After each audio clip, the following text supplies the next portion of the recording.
السلام عليكم ورحمة الله وبركاته. بسم الله والصلاة والسلام على رسول الله. مرحبا بكم معايا في القناة ديالي، فيديو جديد ونهار جديد. نتمنى من الله ان يلقاكم في احسن الاحوال ان شاء الله. اذا كما كتشوفوا اليوم نوجدوا مع بعضياتنا الشيفرون بالبيض بطريقه رائعه في الفران. ما نحتاج ولا نقليه ولا حتى شي حاجه. هانتوما كتشوفوا انا كنفتح شيفرونه قدامكم وتشوفوا كيفاش كيجي غزال والمذاق رائع، والاهم انه صحي، ما فيه حتى شي قطره ديال الزيت. كندخلوه للفران كيجي شي حاجه اللي مذاق ولا اروع. جربوه ما غاديش تندموا بهذه الطريقه، كيجي لذيذ وكيجي صحي في نفس الوقت. اذا ما نطولش عليكم بزاف، نخليكم تشوفوا الفيديو باش تعرفوا على الطريقه والمقادير وفرجه ممتعه. بالنسبه للمقادير، عندي هنا انا خديت الراس ديال الشيفلور كامل، راس كامل، لان ولادي كيحماق. وعلى هاد الطريقه هذه خديت راس قسمته هكا لرويصات صغار، يعني فركته كما كنقولوا، ودرته ضروري درته في واحد الطويصه، ودرت عليه الماء والخل وخليته كثر تقريبا شي نص ساعه. علاش؟ باش الا كاين شي حاجه لداخل في دوك التنيات لداخل تحيد. راكم عارفين الشيفرون شويه كتكون القضيه ديالو مع مدفون لداخل، تكون شي حاجه لداخل من الاحسن نقتلو كامل. خديت الطنجره درت فيها وريقه سيدنا موسى، وبعد ما غسلت مزيان وشللته مزيان بزاف د المرات، خليته يتسقطر ودرتو في هاد الطنجره هذه. وغادي ندير عليه شويه ديال الملحه من الفوق، وغندير عليه الماء وغنخليه يغلى فوق البوطه. بالنسبه للطياب ما يطيبش بزاف، ضروري خصو يبقى شاد شويه في راسو باش من نجيو نقليوه ما يتفرتتش معانا. كنتمنى ان تكونوا فهمتوني. انتم ماشي غندير غير شويه ديال الملحه، لان باقي غنتبلوا الخليط بالملحه. هنا غادي ندوزو هنا من بعد ما تسلق لينا. انتم شفتوه ما طابش بزاف، يعني ضروري نخليوه شويه كما قلت لكم شاد في راسو. حطيتو كيتسقطر، خصو ينشف مزيان، خليوه ينشف مزيان. غندوزو هنا نوجدوا الخليط مع بعضياتنا. انا عندي هنا 3 ديال البيضات، بحكم ان الراس ديال الشيفرون كبير بزاف. نتوما ديروا غير 2، الا كان انا خديت راس كبير تبارك الله راه عليه 2 كيلو. هنا بالنسبه للتوابل، عندي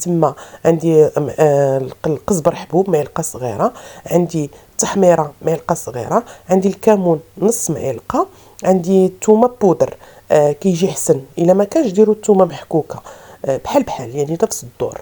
عندي راس معلقه ديال السودانيه باش كيتجي ديك اللذه الحروره، معلقه صغيره ديال الكركم، نص معلقه ديال السكينجبير، والملحه حسب الذوق. هادو هما التوابل بحال الشكل اللي غنتبلوا الحوت اولا شي حاجه صافي. وغادي ناخذ هنا الاضافه اللي غادي نضيفها، هي هاد الخميره الكيماويه. يعني ديروا خنيشه ديال الخميره الكيماويه. واحد الحاجه، الا كنتو غديروا في الفران ديروا هاد الخميره الكيماويه.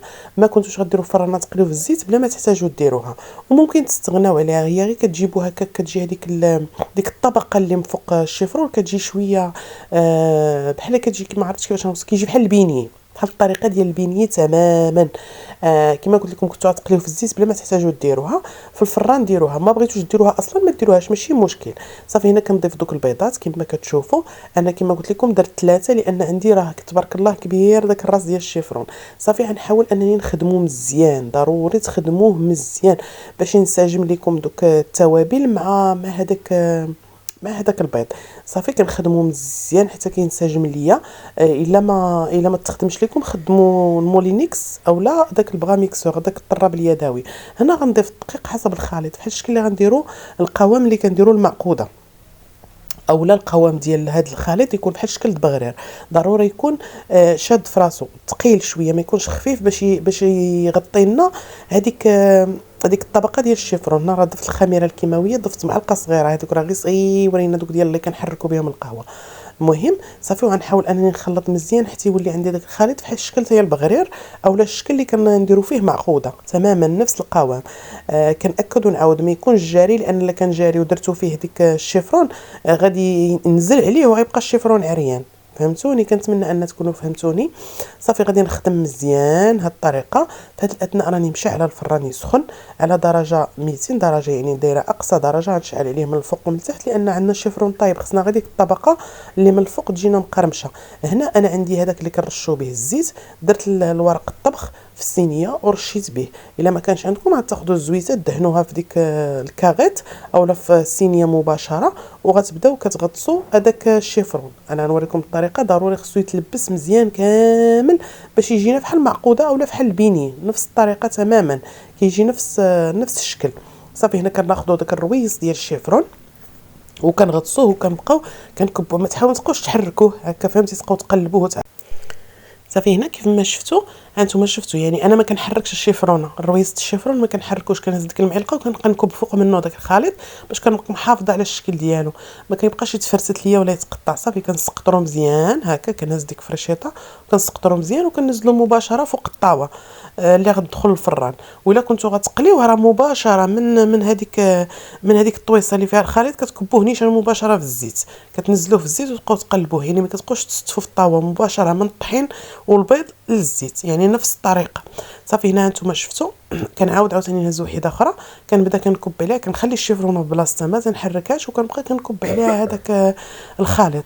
صافي وغنهزها عاوتاني مزيان سمحوا لي، غنهزها مزيان وغنخليها كتسقطر مزيان، تنسقطروها مزيان بداك الخليط باش ما تبقاش هازه لنا كميه ديال الخليط بزاف. صافي ونزلوها صافي، وغادي ندخلوه للفرن، غادي نرشوه بالزيت وندخلوه للفرن. ما كياخذش بزاف د الوقت لان كما قلت لكم الشيفرون راه طايب، يعني ما محتاج.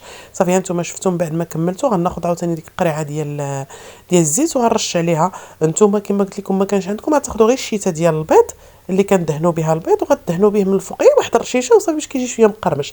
صافي هنا ما خداش الوقت بزاف لان كما قلت لكم الشيفرون طايب، يعني غير ديك الطبقه خصنا تجي مقرمشه. صافي هنا كننزلوه كيكون واجد. بغيتو تقدموه مع كيتشوب مع مايونيز مع موطارد مع اي حاجه لي صوص قدموه. بغيتو تخليوه هكا انا كنخليه هكا وكنقدموه. عرفتوا راه ما كنجي فين ننزل الطبسيل بعدا اصلا حتى كيتنكل النص في الكوزينه. الوليدات اللي دازت يهز اللي دازت لي انا كيجي زوين، كيجي بحال البيني تماما. اذا نتمنى من الله ان الوصفه ديال اليوم تكون عجبتكم ونالت استحسانكم، والا عجبتكم ما تبخلوش على اختكم بلايك وبارطاج القناه الا شفتوا ان المحتوى ديالها كيستحق انكم تبارطاجيوه. وديما كما كنقولها لكم دائما لا تنسوا اني احبكم في الله حبا كثيرا. خليتكم في امان الله وحفظه.